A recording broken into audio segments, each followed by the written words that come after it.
Hello बच्चों, let's read this question. So this question says a disk is rolling on an inclined plane without slipping. Rolling without slipping का case है.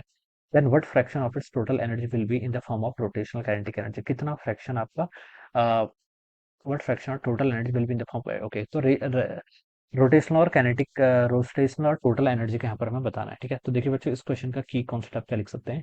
The key concept of this question, इस question में देखिए आपको kinetic energy की बात कर रहे हैं. बेसिकली किसकी बात कर रहे हैं आप यहाँ पर? काइनेटिक एनर्जी की. ठीक है, जब बॉडी क्या कर रही है, देखिए प्योर रोलिंग कर रही है. क्या कर रही है? Pure rolling.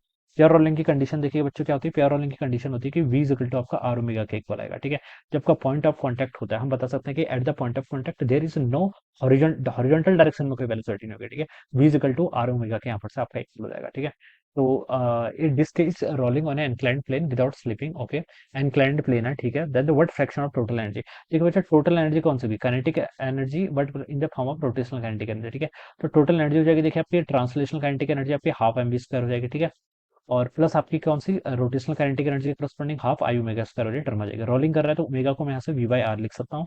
तो इसको आप लिख लीजिए देखिए m v square by two plus आपका देखिए आई आई क्या मोमेंट ऑफ इनर्शिया किसका? डिस्क. डिस्क का m r square by two होता है. ठीक है, तो m r square by two था और टू से टू फोर हो जाएगा. ओमेगा को मैं क्या लिख सकता हूँ? वी बाई आर लिख सकता हूँ. तो वी बाई आर का स्क्वायर हो जाएगा. ठीक है, ये वैल्यू यहाँ से इतनी आ गई.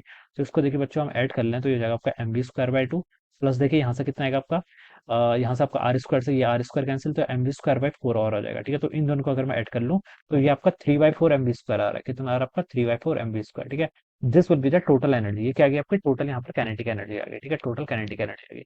अब हमसे बोल रखा है देखिए रोटेशनल का कितना परसेंटेज होगा, यानी कि rotation divided by kinetic total निकालना है ना. तो रोटेशन तो देखिए बच्चों आपकी हाफ आई ओमेगा स्क्वायर के इक्वली भी. ठीक है, और इसकी वैल्यू कितनी चाहिए? देखिए यहाँ पर से लिख लीजिए कितना m b square by four ही तो आ रहा है ना. कितना? M b square by four. तो बस इनका रेशियो निकाल लीजिए. Rotational divided by total energy कितना हो गया?